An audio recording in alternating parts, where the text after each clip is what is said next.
Hallelujah. ಈ ಸಮಯದಲ್ಲಿ ನಾವು ದೇವರ ವಾಕ್ಯವನ್ನು ಧ್ಯಾನ ಮಾಡಿಕೊಳ್ಳೋಣ. ಈ ವಾಕ್ಯ ಭಾಗದ ಹೆಸರೇನೆಂದರೆ ದೇವಕುಮಾರನು ಎಂಬುದಾಗಿ.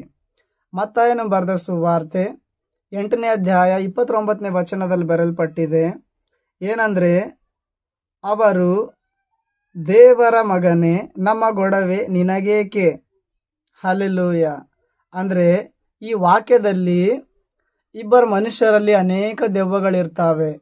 ಆ ದೆವ್ವಗಳು ಯೇಸು ಕ್ರಿಸ್ತನನ್ನು ನೋಡಿ, ದೇವಕುಮಾರನೇ, ನಮ್ಮ ಗೊಡವೆ ನಿನಗೇಕೆ ಎಂಬುದಾಗಿ ಕೇಳಿದವು. ಅಂದರೆ ಯೇಸು ಕ್ರಿಸ್ತನನ್ನು ದೇವಕುಮಾರನು ಎಂಬುದಾಗಿ ಕರೆದವು. ಯಾಕಂದರೆ ಯೇಸು ಕ್ರಿಸ್ತನು ದೇವರ ಮಗನಾಗಿದ್ದಾನೆ.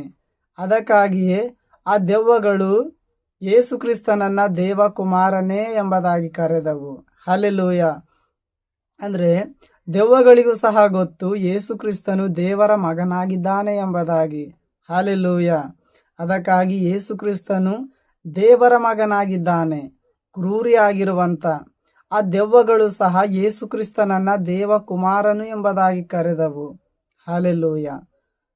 ಇದೇ ಮಾತು ಮಾರ್ಕನು ಬರೆದ ಸುವಾರ್ತೆ 5ನೇ ಅಧ್ಯಾಯ 7ನೇ ವಚನ ಹಾಗೂ ಲೂಕನು ಬರೆದ ಸುವಾರ್ತೆ 8ನೇ ಅಧ್ಯಾಯ 28ನೇ ವಚನದಲ್ಲಿಯೂ ಸಹ ಬರೆಯಲ್ಪಟ್ಟಿದೆ. ಇಲ್ಲಿಯೂ ಸಹ ಅನೇಕ ದೆವ್ವಗಳು ಯೇಸು ಕ್ರಿಸ್ತನನ್ನ ದೇವಕುಮಾರನೇ ಎಂಬುದಾಗಿ ಕರೆದವು. ಹಲ್ಲೆಲೂಯ. ಈ ದೆವ್ವಗಳನ್ನು ಯೇಸು ಕ್ರಿಸ್ತನು ಅಂದರೆ ಒಬ್ಬ ಮನುಷ್ಯನಿಗೆ ಹಾಗೂ ಇಬ್ಬರು ಮನುಷ್ಯರಿಗೆ ಹಿಡಿದಿರುವಂಥ ದೆವ್ವಗಳನ್ನು ಯೇಸು ಕ್ರಿಸ್ತನು ಬಿಡಿಸಿ ಅವರಿಗೆ ಒಂದು ಹೊಸ ಜೀವಿತವನ್ನು ಅನುಗ್ರಹಿಸುತ್ತಾನೆ. ಹಲ್ಲೆಲೂಯ. ಹಾಗೂ ಮತ್ತಾಯನು ಬರೆದ ಸುವಾರ್ತೆ 14ನೇ ಅಧ್ಯಾಯ 33ನೇ ವಚನದಲ್ಲಿ ಯೇಸು ಕ್ರಿಸ್ತನನ್ನ ತನ್ನ ಶಿಷ್ಯರು ದೇವಕುಮಾರನು ಎಂದು ನಮಸ್ಕರಿಸಿದರು. ಹಲ್ಲೆಲೂಯ. ಆದರೆ ಇಂಗ್ಲಿಷ್ ಬೈಬಲ್ನಲ್ಲಿ ಬರೆಯಲ್ಪಟ್ಟಿದೆ ಆತನಿಗೆ ಆರಾಧಿಸಿದರು ಎಂಬುದಾಗಿ ಬರೆಯಲ್ಪಟ್ಟಿದೆ. ಹಲ್ಲೆಲೂಯ. ಅಂದರೆ ಯೇಸು ಕ್ರಿಸ್ತನು ನೀರಿನ ಮೇಲೆ ಸಮುದ್ರದ ಮೇಲೆ ನಡೆದುಕೊಂಡು ಬರುವಂಥದನ್ನು ನೋಡಿ ಶಿಷ್ಯರು ಯೇಸು ಕ್ರಿಸ್ತನನ್ನ ದೇವಕುಮಾರನು ಎಂಬುದಾಗಿ ಆರಾಧಿಸಿದರು, ನಮಸ್ಕರಿಸಿದರು. ಹಲ್ಲೆಲೂಯ. ಅಂದರೆ ಯೇಸು ಕ್ರಿಸ್ತನಿಗೆ ಎಲ್ಲದರ ಮೇಲೆ ಅಧಿಕಾರ ಉಂಟು. ಆತನು ಸರ್ವಶಕ್ತನಾಗಿರುವ ಕಾರಣ ನೀರಿನ ಮೇಲೆ ನಡೆದುಕೊಂಡು ಬಂದನು. ಹಲ್ಲೆಲೂಯ. ಇದನ್ನು ನೋಡಿರುವಂಥ ಎಲ್ಲ ಶಿಷ್ಯರು ಯೇಸು ಕ್ರಿಸ್ತನನ್ನ ಅಂತಾರೆ, ಈತನು ದೇವಕುಮಾರನಾಗಿದ್ದಾನೆ. ಹಲ್ಲೆಲೂಯ. ಅದಕ್ಕಾಗಿ ಯೇಸು ದೇವರ ಮಗನಾಗಿದ್ದಾನೆ. ಹಲ್ಲೆಲೂಯ. ಹಾಗೂ ಮತ್ತಾಯನು ಬರೆದ ಸುವಾರ್ತೆ 16ನೇ ಅಧ್ಯಾಯ 16ನೇ ವಚನದಲ್ಲಿ ಪೇತ್ರನು ಯೇಸು ಕ್ರಿಸ್ತನನ್ನ ದೇವಕುಮಾರನು ಎಂಬುದಾಗಿ ಕರೆದನು. ಹಲ್ಲೆಲೂಯ. ಅಂದರೆ ಯೇಸು ಕ್ರಿಸ್ತನು ತನ್ನ ಶಿಷ್ಯರಿಗೆ ಕೇಳ್ತಾನೆ, ನೀವು ನನ್ನನ್ನು ಯಾರನ್ನು ತೀರಿ ಎಂಬುದಾಗಿ. ಹಲ್ಲೆಲೂಯ. ಆವಾಗ ಯೇಸು ಕ್ರಿಸ್ತನು ಅಂತಾನೆ, ಅಂದರೆ ಪೇತ್ರನು ಅಂತಾನೆ, ನೀನು ಜೀವ ಸ್ವರೂಪನಾಗಿರುವ ದೇವರ ಮಗನಾಗಿದ್ದೀರಿ, ದೇವರ ಕುಮಾರನಾಗಿದ್ದೀರಿ ಎಂಬುದಾಗಿ. ಹಲ್ಲೆಲೂಯ. ಇದೇ ಮಾತು ಅಂದರೆ ದೇವಕುಮಾರನು ಅನ್ನುವಂಥ ಮಾತು ಮಾರ್ಕನು ಬರೆದ ಸುವಾರ್ತೆ 1ನೇ ಅಧ್ಯಾಯ 1ನೇ ವಚನ, ಲೂಕನು ಬರೆದ ಸುವಾರ್ತೆ 1ನೇ ಅಧ್ಯಾಯ 35ನೇ ವಚನ. ಹೀಗೆ ಈ ವಾಕ್ಯಗಳಲ್ಲಿಯೂ ಸಹ ಬರೆಯಲ್ಪಟ್ಟಿದೆ ಯೇಸು ಕ್ರಿಸ್ತನು ದೇವರ ಮಗನಾಗಿದ್ದಾನೆ ಎಂಬುದಾಗಿ. ಹಲ್ಲೆಲೂಯ. ಅಂದರೆ ಯೇಸು ಕ್ರಿಸ್ತನು ದೇವರ ಮಗನಾಗಿದ್ದಾನೆ. ಹಲ್ಲೆಲೂಯ. ಹಾಗೂ ದಾನಿಯೇಲ 3ನೇ ಅಧ್ಯಾಯ 25ನೇ ವಚನದಲ್ಲಿಯೂ ಸಹ ಬರೆಯಲ್ಪಟ್ಟಿದೆ, ನೆಬೂಕದ್ನೆಚ್ಚರ್ ರಾಜನು ಯೇಸು ಕ್ರಿಸ್ತನನ್ನ ನೋಡಿ ದೇವಕುಮಾರನು ಎಂಬುದಾಗಿ ಕರೆದನು. ಅಂದರೆ ಯೇಸು ಈ ಲೋಕದಲ್ಲಿ ಇನ್ನು ಹುಟ್ಟಿ ಬರಲಿಲ್ಲ.